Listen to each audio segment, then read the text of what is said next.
going to spend this hour with Yoichi Shimatsu, who is standing by. Dana Durnford is resting tonight. Yoshi is in the States right now, not over in Thailand or Hong Kong or even Japan. So we're glad to have you here, even though here is as discouraging as it gets, because I guess you've been walking the beaches. We have much to talk about this hour. How are you? Well, we've been expecting this, and we've been warning people about it for years. Yeah, sad to say it's come so quickly, a little faster than I had imagined, and what Dana talks about in Vancouver, too bad he's not with us tonight, what the extinction event along the coast that he talks about seems to be affecting Southern California. Yeah. I contacted some friends who live sort of further up the coast to see if this is continuous down the West Coast, but my first alert came from a neighbor of one of my relatives who said she had walked along the beach, saw a dead sea lion, saw a dead pup, and then saw a dead sunfish. These sunfish are giant, disc-shaped. Oh, yeah. Yeah. Yeah, they go out pretty far. They're pretty deep. They stay in warm waters. So it's surprising that a sunfish would be far north enough to be knocked out. I never saw one. I lived on the ocean for almost 10 years. I never saw one. Yeah, they're for warmer waters, so it's kind of depressing that the radiation is further south now for sunfish has been had. And then, there's all kinds of speculation about domoic acid, about El Nino. Oh, please. Well, I walk along the coast and I find the only shells, that I see, I'm not a real seashell expert, some are turbans, others are elongated, others are like corkscrews, but kind of a universal wipeout here in south of LA. I walk for about kilometers, maybe 2-3 kilometers. Nothing but tide pools. All of them tide pools are usually very organized places. You see these, everything is they're like pieces of art or living sculpture, right? They're very beautiful places. Sure. These are just devastated wreckages. There's bits of seaweed, and the shells are all dead. I look at the oysters, I thought, at least the oysters are still alive. I go up to them, and I touch them, and they don't close. They're all dead. They're just clinging to the rocks, but they're dead. That's alarming. I found in that, let's say over 4 or 5 kilometers, about 4 kilometers of coast, I found 2 abalone, small ones, very small ones, 2 fish, 1 crab, but lots of hermit crabs.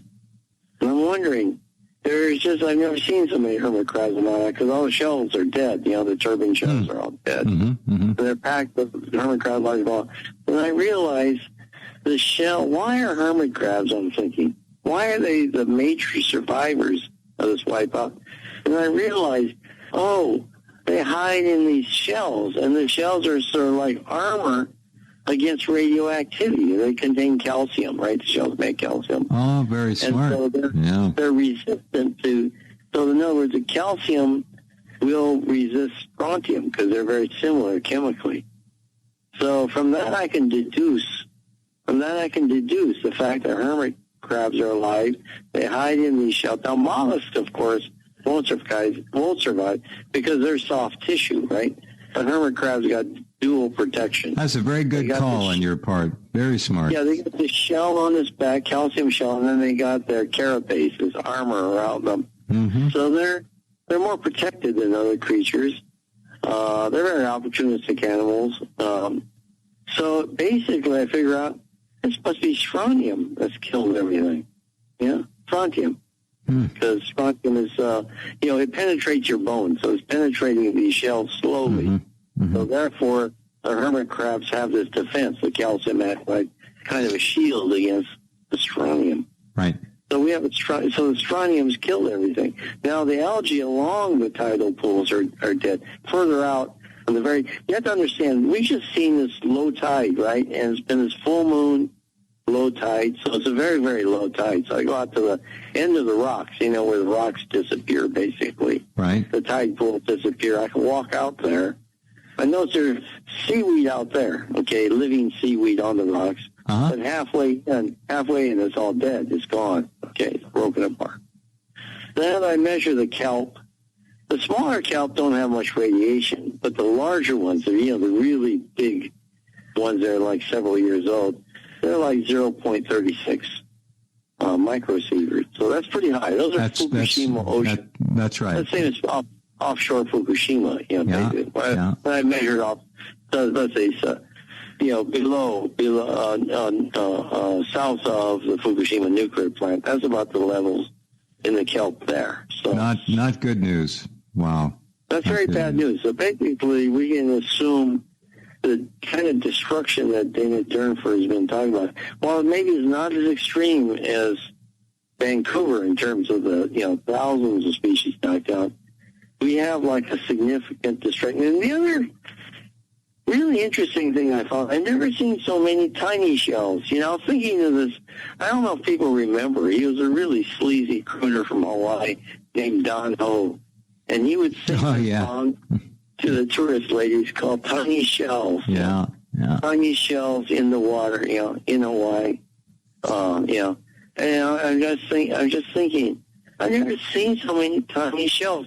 These things would fit easily, like two lengthwise. Some of them, like maybe about half the length of a penny. I took a picture. I'll post something for you later. Yeah. Of these shells on a penny, and then just dozens and dozens of little shells. And I'm wondering what happened. Are these things that somehow their growth was retarded, but they didn't grow? Because shells grow pretty rapidly. It's very rare to tiny shells. I asked some beachcombers, have you ever seen so many tiny shells before? They said never. And then the next question I asked these beachcombers, are there less wiggly things in the water? Are there less creatures running around?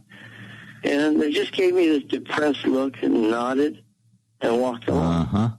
In other words, people are pretty depressed around here. What was bothersome is people know about it. They know, they probably, some of them knows radiation, but they don't know what to do. Okay. No, and the sad thing is there's nothing they can do. It's dead. And they don't know what to say. They're dumbfounded. And also, they don't want to go against the marine authorities because then it's going to be a challenge, right? Well, and then you got a little bit of denial mixed in there too. So, well, they don't want to face the full brunt of this thing. That there's been a massive kill-off. There's just a dead whale reported down by somewhere around San Onofre too. Dead whale beaching. I just heard about it. Humpback. Not clear what. I got found. There was just the initial flash of a report we got here, and then it was it. Didn't mention what. Well, they're due for an obvious increase in mortality, washing up the calves. Yeah. Yeah. But why don't we? Well, there has been an increase in mortality. I noticed there's no sea lions. I'm going to read something. Yeah, there's none left. Darn many sea lions. They're gone. I'm just shocked. In the harbors and all. Yeah. These would be real pests in the harbors. They're gone.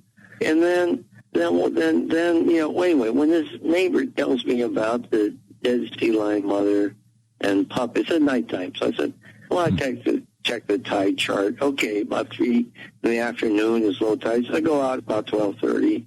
I walk to a rocky point. Then I see this giant, not giant, but a large earth mover. It's sort of like a bulldozer out there with a dump truck. And they're sweeping just a part of the beach. So they're obviously removing bodies. I'm rushing toward them. It's about, easily 500 yards. I'm just rushing, walking as fast as I can toward them.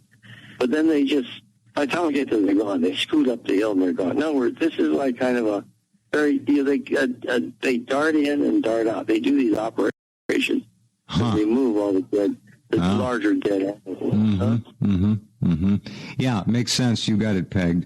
They don't want this. They don't want this in the news, so they get in and they get out. This is a cover-up. The state of California, the Coastal Commission. They got a full-on cover-up going here. I'm And telling you, the real estate people aren't happy either. Oh, we lost him. We'll get him back. This is unquestionably exactly as he just said, a cover-up. They're removing these bodies as quickly as they can. And I'm telling you, real estate agents are sweating. They know what's going on. There are a number of stories up at Rents that you can read and further explore this. Hopefully you will. It's your planet. You ignore it at your own peril. Dead animals litter California beaches, alarming phenomenon. Another quote, graveyard of washed up sea life. Another one, influx of malnourished sea creatures. The experts are saying, yeah, you're back. The experts are saying, we're really starting to worry the animals are starving to death. They're covered in sores, stunted growth, and have weak immune systems. Absolutely classic radiation sickness symptoms. No doubt about it, Jeff. And I wish, I'm thinking, instead of all this denial and cover-up, there has to be some sort of tactical plan, Maybe this thing will last 5 years, maybe it'll last 50 years, but we need a plan to save what can be saved, all the species in, places like aquariums, groups. They have to. Environmental groups. Yeah, Because, what's the name of that conservancy group? Nature Conservancy. Nature Conservancy. They got what? So many hundreds of thousands of acres that worth $1 billion. Oh, yeah. They're loaded. Could do something. They got lots of money. I mean, they could be doing something. They own lagoons. They own bays. They own Santa Cruz Island off Santa Barbara. I know that. They own that. Huh? Yeah, I mean, they could be trying to do not only research, but they can also be building like inland shelters, where we can filter out radio. Well, where are all these SeaWorld parks? Well, they need to take the lead. They've got the publicity base. Yeah, the SeaWorld, they got a huge fan base. It's time for all these marine groups, instead of just kowtowing to some nonsensical people at NOAA or, wherever they're from. So, the private sector and the NGOs should do their own, radiation prevention program, and marine rescue program. I think, they've got to show what they're worth now. I mean, they don't have to be beholden to the government. Nature Conservancy doesn't need the government. They got plenty on their own. You bet they do. I mean, yeah. They're as rich as the government. They're a government unto themselves. I mean, and SeaWorld also, they can outmuscle the government. They got the fan base. They got all the kids with them, right? Teachers with them. It's time these groups step in now. They have to step in. Yeah. Otherwise it's really over. I mean, it's going to be like, it's like a windshield wiper. It's done one swipe here. Give it a couple of more swipes, and this window pane is going to be clean. Our windshields are going to be clear of all life form. No more. Yes, again. The analogy the insects on the window pane, on the windshield, right? Pretty soon there aren't going to be any here. I don't. Hey, it's spring. I'm not getting any. Very little. Yeah. I don't see any birds. No songbirds, no finches, no sparrows, no red-winged blackbirds, no meadowlark, nothing. Yeah. Well, you see, the problem is a lot more mountainous up there. In British Columbia, there's it just faces these gigantic mountains. Unfortunately, mountains don't have snow or ice, which we'll discuss. Dana informed me that he went up there. First time ever, the glaciers are gone. Glaciers are gone, snow is gone, and in your area, the insects are gone. But down here in the south, we got more like hills. They call them mountains. They're not real mountains. Oh, I know what you mean. Yeah. Yeah, the sound, the birds, the geese, they're still here because they're not so close to the clouds. And also, it's desert. It's more like desert. Right. So there's not, but where it's cloudy, where it's mountainous, and you get more precipitation, fog, clouds. That's where the kill-offs are going. The tritium is there. It's killing them. Please understand, people, this is not going to stop in your lifetime or the lifetime of your great-great-great-grandchildren. No. It's over. The sea is not going to replenish itself. like Dana said, the soup of life. It's not there anymore. The soup is nothing. There's nothing in it. There's no base stock to regenerate the thousands of species that are being eradicated. Already have been eradicated. Yeah. I mean, may sound crazy, but like a giant coastal area of effort by all the divers here, all the surfers to, let's say, remove the large kelp when they get big because they've bioaccumulated, dry that out somewhere in a safe place and bury it, or put it in some sort of storage containers or into rock in the mountain, and then plant new kelp. Therefore you have this sort of vacuum system, a bioaccumulation system to suck the radionucleotides out of the water, as kelp is so effective in kelp That's is one way. Yeah. It would be an enormous project because the supply of radiation is endless. So it would be we have to continue doing this maybe for, who knows, decades, centuries, I don't know. But unless we do it, we're going to be on a lifeless continent here. See, the radionuclides that are being dumped into the ocean have half-lives, some of them of tens of thousands of years. They're not going to go away. No. So those we're going to, in other words, but the ones with shorter lifespans, at least you can absorb those, and hopefully the dosages will go down. It'd still be like Russian roulette in the water for anything there. There you go. At least if we can reduce the total concentration, that's the best we can achieve. I mean, this is why nuclear energy is so dangerous. Yeah, it's putting like bullets in the water. It's forever stuff. It just doesn't go away. And the best we can hope is to reduce the concentration, the intensity of the barrage. That's the best we can achieve. And that will take like dozens, maybe hundreds of years. But somehow to protect the environment from being so radioactive that nothing at all survives. We can't even clean the damn plastic out of the Pacific. It's as big as the state of Texas, a floating area of plastic refuse. And we can't even do that. Yeah. Well, that is one giant spot. But then we got all of the chemicals from the plastics, of course. Oh, yeah. That leach out of the styrofoam, which is in every drop of water. Phytoestrogens, bioestrogens, you name it.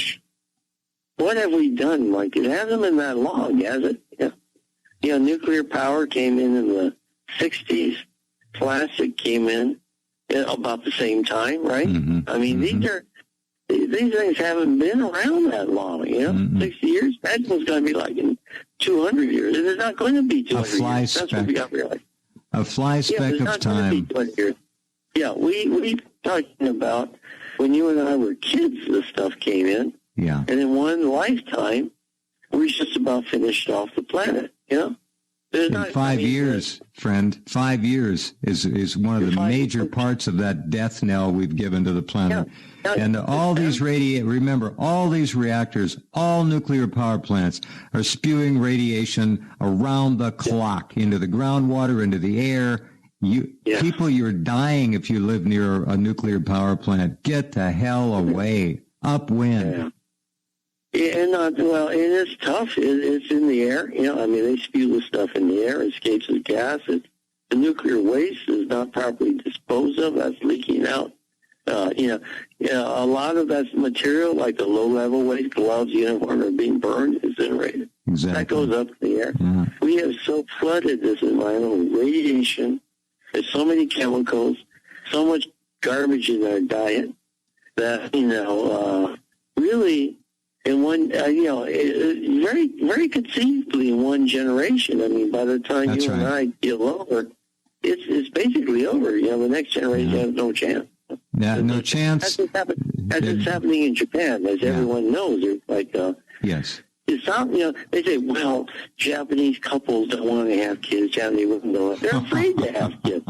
They're afraid to have kids. Right. Who wants a mutant? I mean, I hate to say it, Your chances of having a mutant are astronomical now. It's ridiculous. Is this going to be the condition all around the world? The Japanese have succeeded in killing themselves off. There's not going to be many left. after another generation. Look at that town, I forgot the name of it, east of Hanford, Washington. The graveyard there. One guy said that I know of graveyards in this town that are full of babies born with no brains. Jeez. Yeah. Empty cranium. No brain. Yeah. No brain. Yeah. The nervous system's shot. Yeah, it's gone. Yeah. No development. And I'm afraid that may be the model of what's happening to the marine life, right? Nervous systems, they have very crude circulatory systems. They're not like humans. They don't have well-developed blood vessels, hearts, and all that. So they're just wide open. These soft critters like mollusks or fish, they're just wide open for attack, so they don't have any protection. They have no chance. But, all I can say is, I hope you take the hermit crab approach, Jeff. Well, I'm trying. Your house with calcium. With every kind of nuclear buffer you can think of. I'm doing that. The bio superfood, the Chernobyl product every day. Take care of your body, but think about your habitation. Learn from that hermit crab. I was hit heavy. About 2 weeks after, when the plants blew, for about 10 days. I don't know what it was. I'm guessing iodine, but it was in my sinuses. It was the weirdest sensation, pain back in my throat. It was obvious that I was being hit. And then we got it. Yeah, right. That metallic taste is cesium. Yeah. So there it is. Sharp. I should have cancer by now, but thank God I started taking that. The bio superfood and clean. I was clean to begin with, vegan, and I'm in good shape. I take a lot of supplements, although some people would say you don't need that many. I don't know. I do, and thank God I'm okay. A lot of people are not okay. They don't feel good. They have chronic fatigue. They don't know what's wrong with them. I'm telling you what's wrong with them. Look at Hanford, for God's sake. It's leaking into the Columbia River, folks. You think of Indian Point, it's leaking into the Hudson. What have we done? The Hudson flows down to either side of New York City. I mean, let's get down from Manhattan. It's New York City. It's in the Hudson River Valley. Those are like cliffs on either side. That's where I found that Fukushima, it's most dangerous when you have these very compressed spaces, with radiation. That's where it really builds up. It's really deadly. So along that, there's a little highway upstate New York along the Hudson. That's just a highway of death for anyone going there. Anyone who has to commute that, So, one thing, they're not teaching people the basics, and the governments there should be spraying down those. There's got to be things done, to save people's health. Well, the first thing that the bastards have to do is admit that there's a problem, and they won't do it. Exactly. Unless you admit there's a problem, how are you going to do anything? And by the time you admit, it's going to be too late. Amen. And then, a lot of people are saying, gosh, so many people have died of late, so many celebrities have popped. Well, why do you think everyone's popping off? They're not. They keep. Yeah, you haven't seen anything yet, folks. Hold on, Yoshi, we got to take a little break here. We'll come right back. Stay tuned. We shall continue.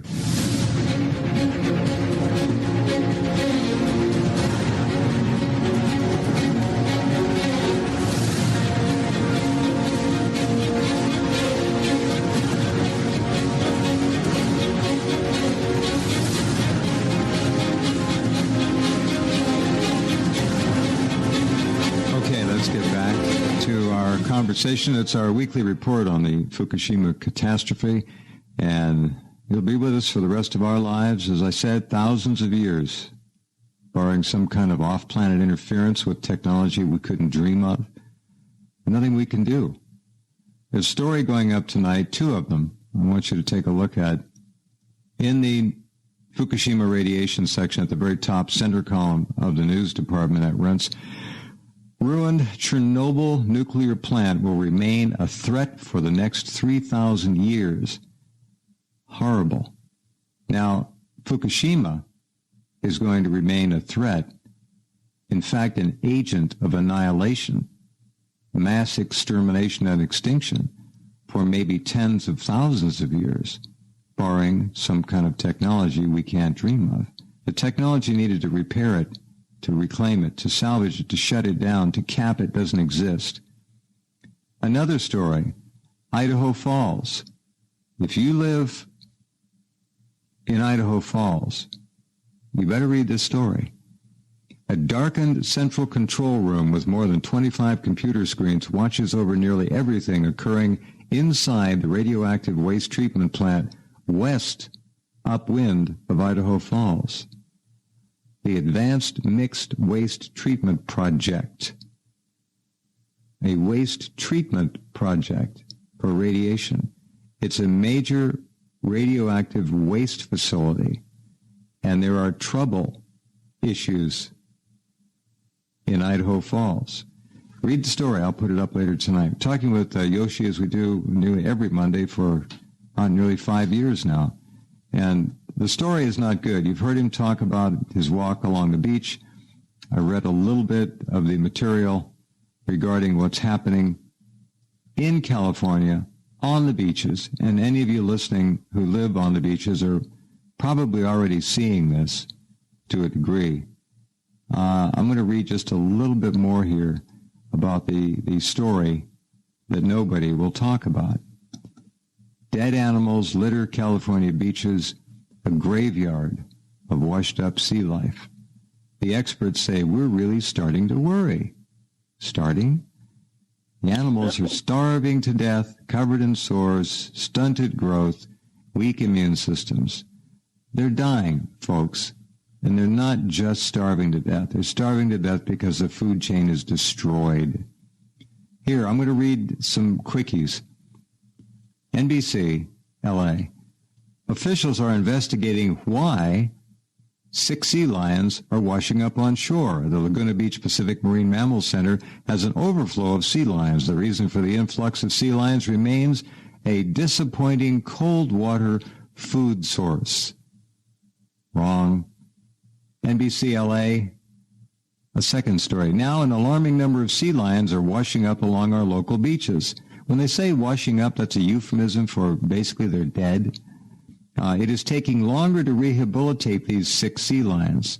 And as most of you can figure out, there's really no way to rehabilitate them because even if you do, they're going to go back into the environment that made them sick and killed so many of them to begin with.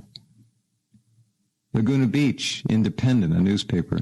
Most are malnourished and many are infected with parasites. The rehabilitation process is slower this year because the sea lions are coming in far sicker and older than usual. Salon Magazine, Internet.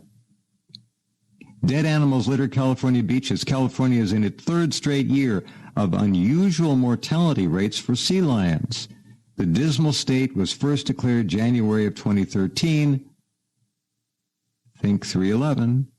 And death rates have increased each year since, exactly as we told you it would happen. Yoshi, we sadly haven't been wrong about anything. Well, we've been too right. I mean, and in fact, I've always said that we've tried. People at first accuse us of being alarmists. Now everyone's quiet. All those accusers now are mum, okay? Now, our big mistake is we didn't go far enough. We weren't alarmist enough. We were cautious. It's far worse now. Well, we tried to be journalists. And we tried to just do with what the facts would give us, what we can discern without going overboard. But, the situation itself is overboard. I'm about mass extinction. I was down at the Laguna Beach Marine Mammal Center 2 days ago, Mm-hmm. And, it's a full house there. I mean, they got pups. The place is packed with pups. It's just astounding. There's just no room to move. They're crowded together. It's really wonderful to see them, alive. But they're what's their future? That's the released back into death, back in the wild. But that would be like sending them to sure death. I mean, sending them into the fire. So. This is where I'm saying there's got to be. That's one rescue center.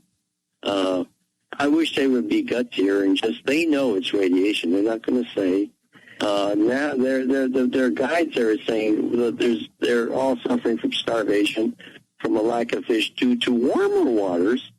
And then you just read a report from MSC because of colder waters. They can't keep their stories straight. No. It doesn't have nothing to do with that. It has to, obviously. I mean, and there's always temperature fluctuations, off the Southern California coast. I mean, these animals can move up and down the coast. I'm well aware. You bet. Yeah. There's no problem for them to move up and down the coast in search of food. It's just that you go up and down the coast, there is no food anywhere, So dead birds on the beach, starved to death. There are no birds left. In fact, Dana last week said he saw about, what did he say, 2 or 3 birds per mile that he traveled. Yeah. That's it. We don't see too many dead birds because basically the eggs, they die as hatchlings or they die in the egg. Right. So there's just no renewal of birds. And so there's a lot of older birds, but we don't know how, unless you're an ornithologist, you don't know how long the older ones are expected to live, how they fend for themselves, what kind of food they eat and all that. But you just see not too many chicks out there. You just don't see too many, like ducklings. You don't see too many ducklings. Right. Occasionally you'll see mother duck with some ducklings, but they're just not like numerous as before. Before we never really appreciated, what we had before. Wonderful living worlds. We just thought we could just, eliminate and bulldoze over, put up parking lots and condos and everything. We took it off for granted, but now we're going to be very alone as a species pretty soon. This is what's scary. It's going to be us and the bacteria, and whatever is out there to take down. And the cockroaches. Cockroach, and maybe some predators. Some others who are very hardy. Right. Have toxic systems. Strong immune systems. Very immune to... There'll be some adaptation, like the wild pigs in Europe and wild boars in Japan. They're survivors because they can handle toxicity. These animals eat a lot of mushrooms ordinarily, so they develop a kind of... very good. Yeah, they're able to urinate out the radiation very quickly. They'll eat and they'll urinate. Their bodies are used to handling this stuff. That's why they're flourishing. Well, they're kind of a dangerous species because there's no limit to their growth. And what predators do they have? None, really. None. And they're pretty. They can be pretty rough with humans. The humans are very rough with them. Throw firecrackers at them, mutilate, shoot at them. So they have no love for humans. And they'll eat a human too. They may be running around in small packs, predatory packs here at some point. Who knows? Yeah, they get large. They get very, very large. They have memories. They remember how abusive humans were to them. Yeah. Mm-hmm. So, I was thinking about gentle, very nice, gentle. I really like wild boar. They're actually very gentle, nice creatures, but humans have done horrible things to them, trapping them. Well, look what we've done to whales. Same thing. Exactly. I was thinking about what you said the other day. I have there's some geese, Canada geese here, and they're the smallest number of hatched babies in 5 years. I think I counted 10. 10. They're usually 20, 30, sometimes over 30. And how long many of those will survive is a real question because they're more vulnerable. Their cells are dividing. Why do the young ones die out? It's because of cell division. That's when radiation really messes up your chromosomes. When the chromosomes divide, the DNA splits apart. That's when radiation just will break those strands, the alpha strands, cause a mutation. It will lead to death because it will basically knock out vital parts of your DNA. So that's why we see older animals about, but the young ones just don't make it. And what this means for humans, we're seeing in Japan. The population has shrunk by 1 million. You said also you mentioned ducks. I've seen maybe 3 ducks this year, usually 10, 20. They're insect eaters. Remember that. They eat insects. Yeah. Canada geese eat grass. The other problem, they eat a lot of water plants, and there's a lot of radioactivity in those water plants. So and then, you usually see every spring, right? At this time of year, you see a mother duck leading a bunch of, ducklings. Oh, yeah. 10, 12 sometimes. Yeah, we're not seeing that. We're just not seeing that. Yeah. You know? And how far that comes down the food chain is going to be a good question when, you're not going to have eggs for breakfast anymore. If you notice worldwide, the price of eggs is going up. Yeah. You wonder why. Is it because of radiation? Do you see what I'm saying? Yeah. The eggs fail to mature. Chickens, their ovaries are under attack. It's a worldwide phenomenon. Price of eggs is going up. And over the scarcity of eggs. This is so extensive, the damage to life. It's so extensive on life, on other life forms. The chain is not something that's readily visible as being big links. You got 20, 30 links. It goes in many directions, this chain. It's got many tentacles, tendrils that branch off. Look, what's beginning to manifest now is what we told you about nearly 5 years ago. And you're going to live to see the government forced to admit that the planet is in decline. They may not go much further than that, but you're going to see the death of the Pacific Ocean acknowledged and become an accepted fact by a lot of people. And if any of you folks out there are new to this program, do not even dream about eating anything out of the Pacific Ocean. There's not much left to eat. 97% of the bluefin tuna are gone. You know what they're calling it, Yoshi? Overfishing. Overfishing. Yeah, that just can't be. Because there's not a lot of fishing left of those. I mean, most of them farm-raised, and a lot of farm-raised ones are just so wiped out now, by diseases. Well, they feed those crap anyhow, so... The fishing industry's collapsed all over the place. Okay? It's just, we got to recognize that. It's collapsing all over the place. So, this is, and these are with fishing controls. We've had a fairly strict regime of fishing controls. There's, a lot of effort against pirate fishermen and all that, the rogue fishermen. Right. So it's not like we're not doing anything against, overfishing. It's just that populations are collapsing. And what we talked about earlier, I described to you on that first trip I took to the shore, east of Tokyo, where the two currents mixed to form the North Pacific Current and saw all the dead mollusks and all that. I pointed out this is, out to sea where I look from that point is where it begins. All the spawning, the huge whirlpools, the warm, a very nutrient-rich cold water, warm water to nurture the plankton and that this is where the spawning occurs. All the young the young fish develop. This is where all the feed develops, and this goes across feeds into the North Pacific Current, and then this is what feeds the salmon and the herring and the sardines. All your fish. The marlins, whatever. They're all living. They're all living off this vast food factories off the coast of Japan. And now it's being transported over here in the North Pacific Current of death. Yeah. And we're not seeing a lot of life coming across, right? No. All we're seeing is death, coming dead waters. So it means the Pacific has been life has been killed from the coast of Japan to the coast of North America. And then that's been marching down the coast, the West Coast, past Washington, Oregon, California, into Mexico. And what we're seeing this year is really extinction, mass extinction event when, when the only shellfish alive that I see are a couple of tiny abalone. Yeah, that's it. I mean, this is amazing, right? I mean, one crab. This is just crazy, It's never been like this. No one ever sea anemones, those beautiful, beautiful creatures. Like if they had made a movie about this 10, 15 years ago, people would have been... No, they would have just said, nah, can't happen. No, can't happen. Well, it is science fiction. It's happening here. And this is something, we got to confront these guys at University of Victoria and all that, and Woods Hole, get off of Dana's back. Dana's been proven right, Dana's absolutely right. And he has every right to be angry, with these guys.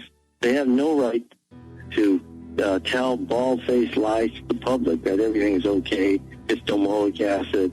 There's not much radiation in the water. They have no right to say these things. Absolutely no right. And, the extinction of life on Earth, well, that is something to fight for. I can't, Dana's right, He's 1,000% right. They should drop those charges right now, for God's sake. Everybody can be angry. What are we supposed to do when we face mass extinction event of life on Earth? Are we just supposed to sit there like a bunch of dumb monkeys and pretend like nothing's happening except this is something that fate brought us? It's not human responsibility? Or are we supposed to go after the people who caused this? People at Tokyo Electric Power who've gotten away with everything. Yeah. They got tons of money. They have billions of dollars in Canada. They own the largest uranium mine in Canada. Do you think we should forgive these people? Let them go? Buy their stock shares? Or should they be punished? I mean, severely punished for what they've done. And this thing going in Japan, the radiation, that's absolute total crap.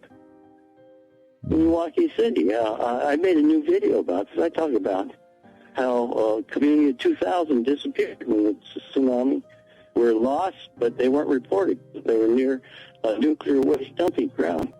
Another place, thousands died because of some major accident, a nuclear accident north of Fukushima. Radiation killed thousands of Japanese. And we should go after the people who say no one died because of radiation. I mean, they should be severely punished. I don't know any punishment that would be good enough for them. That's what I'm saying. I think Dana is right. Ultimate punishment for those who, allow this stuff to happen, who perpetrated this and continue to perpetrate this. Well, they're accessories to mass murder, Yoshi. Come on. They are accessories to mass murder. Mass murder. Killing humans is one thing. Destroying the entire, all life on Earth. I don't know. I can't think of a higher crime than that. We're killing thousands of other species, too. If humans want to kill themselves, that's one thing. But, that's suicide. But who gave us the right to go out and kill thousands of species? I don't see that in the U.S. Constitution, do you? We declare it the right of every human being to go out and murder 1,000 species.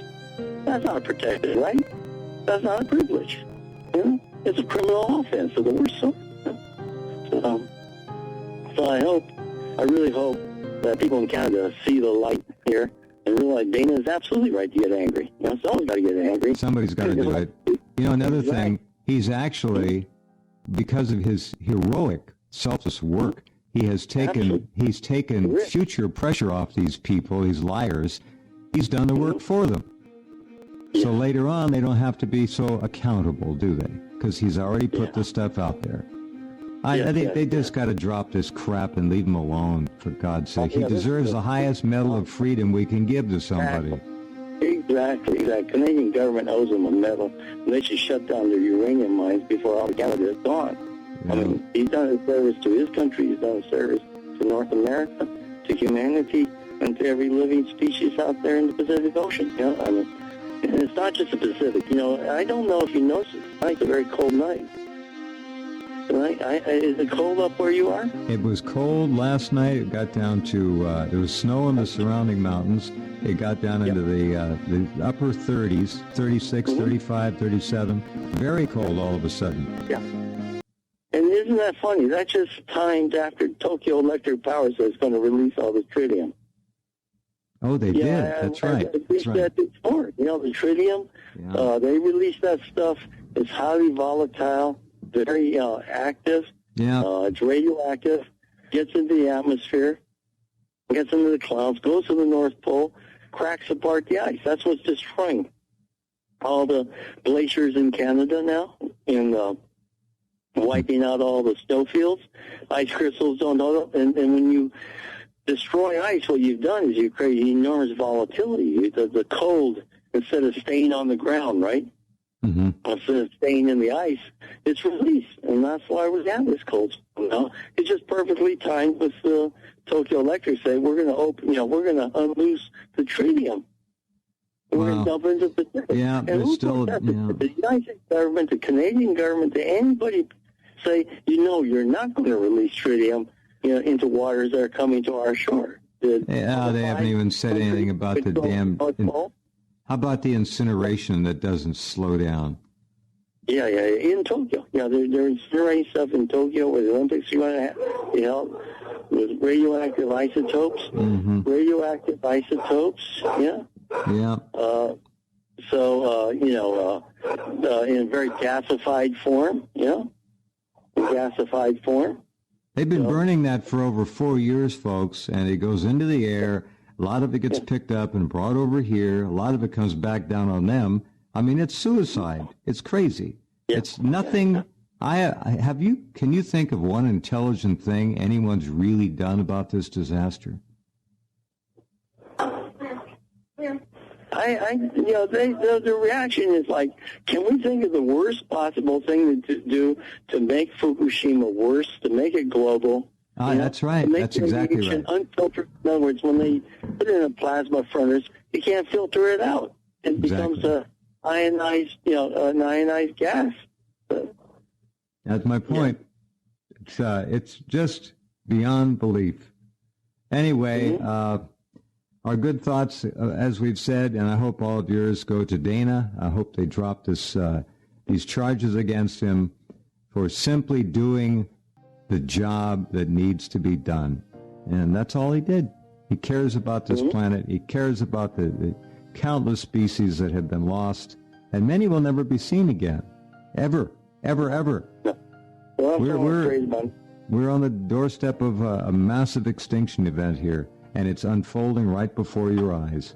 No joke. No exaggeration. This is the problem. We've got to come up with to defend or protect what we can still do. I think there's a lot of those species, you're right, are not coming back. A lot of them are localized.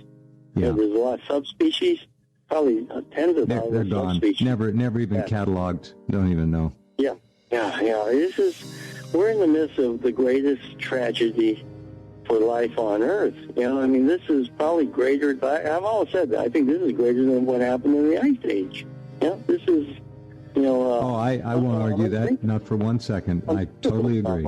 Yeah. And it's totally a human responsibility, totally a policy decision, and governments could have done something, should have done something. The international bodies like the IAEA, the Watchdog Agency, they just got a couple $1 million from the Japanese government. There's a $31 million grant from the Japanese government to the IAEA. It's a bribe, basically, to build new labs. That's all it is. Yeah, scientists there, just pay off. They're just payoff after payoff with scientists. Everybody's got a price. Those scientists are doing nothing. Those scientists are doing nothing to stop this crisis. Quite the other. They're looking the other way, doing meaningless, absolutely meaningless work, which will have zero effect, zero good is going to come out of it because there ain't going to be anything left to protect. Nothing. No. Our civilization is going to be gone. This is. Yoshi, to think that our civilization can survive without biology, without the whole biosphere, that's absurd. Total stupidity. Yoshi, thank you. Talk to you next week. I think we've summed it up as well as we can do. And that's all the truth, folks. There's no exaggeration, no hyperbole. Thank you for that, as always, my friend. You take care. Dana, if you're out there, we hope to hear from you soon. Good luck to you. All right. Night. Okay, good night. Okay, and good night to all of you. And those of you tomorrow who have an opportunity to vote, please do so. And hopefully we're all in agreement what needs to be done here. Ted Cruz is not an outsider. Give me a break. Thanks for being here. Talk tomorrow.